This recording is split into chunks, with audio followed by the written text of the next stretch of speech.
बिस्मिल्लाहिर्रहमानिर्रहीम, अस्सलाम वालेकुम। आप इजी वीज़ा यूट्यूब चैनल देख रहे हैं। मैं हूं कैसर खान। आपके साथ आज मैं बहुत अहम बात करने जा रहा हूं। अगर आप लोगों ने वीज़ा लगवाने हैं तो ये वीडियो गौर से देख लीजिएगा, ठीक है। आपसे मैं मुखातिब हूं और आपसे ही मुखातिब हूं, गौर से देखिएगा। उसमें सबसे बड़ी वजह यह है कि एक शिकायत मुझको गवर्नमेंट से है कि जिसने हमारे पासपोर्ट रैंक के ऊपर काम नहीं किया। ये एक फैक्टर है जो आपके ऊपर इस टाइम लागू हुआ है, यानी कि आपका जो पासपोर्ट है वो अफ़गानिस्तान और सूडान और सोमालिया में डाल दिया गया है, ठीक है। हमारी गवर्नमेंट अगर चाहे तो उसका रैंक अच्छा कर सकती है। मीटिंग करनी पड़ेगी, बैठना पड़ेगा, उनसे बात करनी पड़ेगी। आपका रैंक कम से कम मैं समझता हूं कि अगर 200 मुल्क हैं तो आप इसको 100 के अंदर ला सकते हैं। इस टाइम हम बहुत नीचे हैं क्योंकि हमारा मुल्क ठीक है, लेकिन हमारी जो पासपोर्ट की जो रैंकिंग है वो इंतहाई ख़राब वहाँ रखी गई है जहाँ नहीं होना चाहिए, नंबर 1। और जो हमारे पाकिस्तान के अंदर कंसल्टेंट्स हैं उनसे मैं रिक्वेस्ट करूँगा कि बेशक आप मुझसे सीख लें, वीज़ा अप्लाई करने का प्रोसेस सीख लें। आप मुझसे इसके ऊपर बात कर लें कि वीज़ा कैसे अप्लाई होता है, कैसे मिलता है। मैं आपको सिखाने को तैयार हूँ, लेकिन जो नामुकम्मल दस्तावेज़ात जमा हो रहे हैं वो दूसरा रीज़न है आप लोगों के रिफ्यूज़ल का। पहले रिफ्यूज़ल गवर्नमेंट आपको तवज्जो नहीं दे रही, गवर्नमेंट ने आपको इग्नोर किया हुआ है। एक ऐसी वजारत की ज़रूरत है जो आपके पासपोर्ट के रैंक को 100 के अंदर लेकर आए, कम अज़ कम सोमालिया से, अफ़गानिस्तान से, सूडान से बाहर निकाले, ग्रुप चेंज करवाए आपका। ये मुश्किल काम नहीं है। गवर्नमेंट को सिर्फ और सिर्फ एक ऐसा बंदा चाहिए जो दुनिया भर में सिर्फ यही काम करे कि रैंकिंग के ऊपर काम करे, कॉन्ट्रैक्ट करे, साइनिंग करे, उनको भी फैसिलिटेट करे, अपने रैंक को ऊपर लेकर आए, अपने साथ ही मुआहदे करे कि आपके पासपोर्ट के ऊपर कितने ऑन अराइवल्स हैं, कितने आपके पास तमाम चीज़ें हैं। तो मैं इस वीडियो के अंदर भी आपको मैं 10 से 11 मुल्क बताने वाला हूं जो आपको ये फ़ायदा देंगे। लेकिन ये तमाम चीज़ें तभी होती हैं कि जब आप दुनिया के बड़े हिस्से के ऊपर ये काम करते हैं, ठीक है ना। छोटे छोटे मुल्क हैं वेस्ट इंडीज़ के अंदर और उनकी आप रैंकिंग देखें, उन्होंने काम ही इस पर किया है ना, रैंकिंग पे काम किया है, तो उनके पासपोर्ट बिकते हैं अभी, ठीक है। 1-1.5-2 लाख डॉलर के बिकते हैं क्योंकि आपके पास रैंक नहीं, उनके पास रैंक है। उनके पास मुल्क ही नहीं है, आपके पास मुल्क है। अच्छा, तो ये सूरत हाल हो गई है। डॉक्यूमेंट का ना कंप्लीट ना होना एक बहुत बड़ा अलमिया है। और जब मैं फाइल्स देखता हूँ, मैं नाम किसी का नहीं ले रहा, परेशान नहीं होइएगा, लेकिन जब मैं देखता हूँ तो उसमें डॉक्यूमेंट कम होते हैं। अब मामला ये है कि कभी भी आपकी जो एम्बेसी होती है, जो रिफ्यूज़ल लेटर होता है, उसके ऊपर कभी नहीं लिखा होता कि आपके अंदर ये डॉक्यूमेंट तो लगा हुआ नहीं है, ये डॉक्यूमेंट तो लगा हुआ नहीं है, ये डॉक्यूमेंट तो लगा हुआ, वो नहीं बोलते।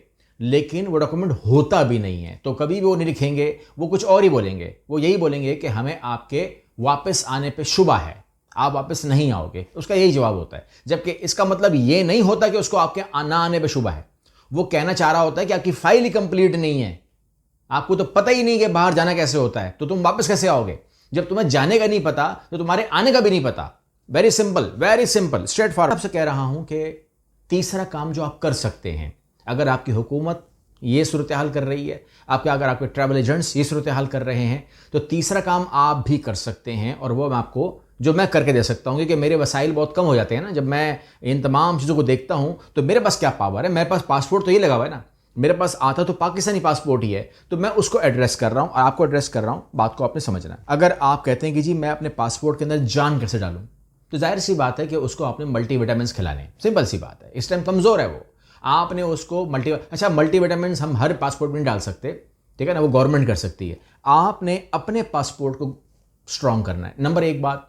अभी हम लोग इंशाल्लाह, मेरा प्रोग्राम है, अभी तो मेरा शेड्यूल चल रहा है, इस महीने भी जुलाई में भी ट्रैवलिंग है और उसके बाद अगस्त में भी ट्रैवलिंग है, सितंबर में भी है, तो अक्टूबर में नहीं है। तो अक्टूबर में जो नहीं है, तो अक्टूबर में मेरा प्रोग्राम ये है कि आप लोग ग्रुप बनाइए मेरे साथ, ठीक है ना, हमारे ऑफिस से रब्ता कीजिए और हम जो है यूरोप चलते हैं, ठीक है। यूरोप हम जाएंगे, यूरोप को मैं ग्रुप डिज़ाइन कर देता हूँ। यूरोप हम जाएंगे और स्पेन में लैंड करते हैं हम लोग। स्पेन में लैंड करने के बाद डिपेंड करता है कि हम 7 मुल्क से लेकर 14 मुल्क तक हमारा प्रोग्राम होगा कि हम करेंगे उसको इंशाल्लाह। लेकिन 7 तो कंफर्म हो गए ना, 7 का तो करना पड़ता है। लेकिन ये हो सकता है कि हम 14 कंट्रीज़ करें एक साथ, और हो सकता है कि हम कुछ भी करें, डिपेंड करता है, मशवरा कर लेंगे। लेकिन मेरा ख्याल ये है कि क्योंकि अक्टूबर खाली सिर्फ आ रहा है मेरे पास, जुलाई एंड सितंबर एंड वो जो 3 महीने हैं ये बुक है मेरे मुकम्मल तौर पर, बैक टू बैक ट्रैवलिंग्स हैं। लेकिन अक्टूबर के महीने में मैं और आप यूरोप करते हैं और उसके लिए आप हमारे ऑफिस से रब्ता कर सकते हैं। कराची ऑफिस से रब्ता कर लें या लाहौर ऑफिस से रब्ता कर लें इंशाल्लाह। अब जो मैं, क्योंकि ये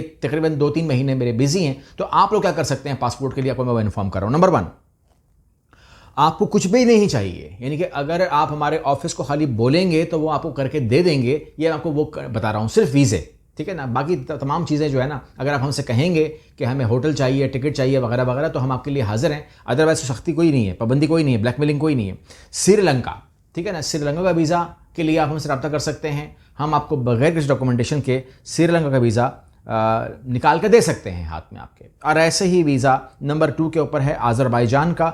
आज़रबाईजान का वीज़ा भी आजकल बहुत हॉट डेस्टिनेशन भी है, आप वहाँ घूमते फिरते हैं, वहाँ पर लोग काम भी करते हैं, लेकिन मैं मशवरा यही दूंगा कि आप उसको टूरिज्म के लिए इस्तेमाल करें। It's a good country for tourism also. Azerbaijan जाइए, और उसके लिए हमें आपसे कोई डॉक्यूमेंट नहीं चाहिए, आप हमसे आकर वीज़ा ले सकते हैं। और ये तकरीबन ये 2-3 दिन वाली बातें ही हैं। मालदीव का वीज़ा आप हमसे ले सकते हैं, नो डॉक्यूमेंट नीडेड।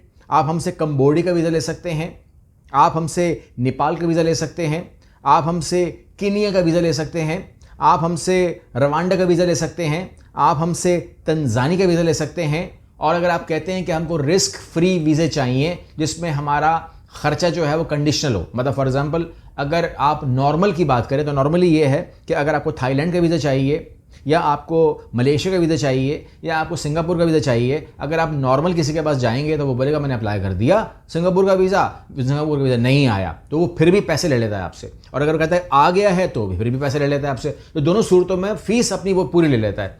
तो अगर आप हमारे ऑफिस में थाईलैंड के लिए, मलेशिया के लिए, सिंगापुर के लिए बात करें कि नहीं मुझे उस कंडीशन में चाहिए कि अगर पैसे फीस मेरे पे ड्यू नहीं होगी अगर वीज़ा ना लगा तो, और अगर लग गया तो फिर ड्यू होगी, इस कंडीशन के ऊपर भी आप थाईलैंड, अगर किसी को डर है, मलेशिया और सिंगापुर अगर नॉर्मल अप्लाई करोगे तो फिर फीस अप्लाई होगी, फिर लाजमी अप्लाई होगी, दिमाग में रखिएगा।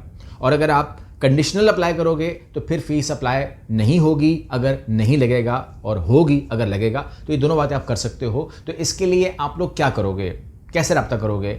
जितनी भी वीडियो चल रही होती हैं उसके नीचे पट्टी चल रही होती है, उसमें फ़ोन नंबर लिखे हुए हैं। फर्स्ट कमेंट को खोल लो, फ़ोन नंबर लिखे हुए हैं।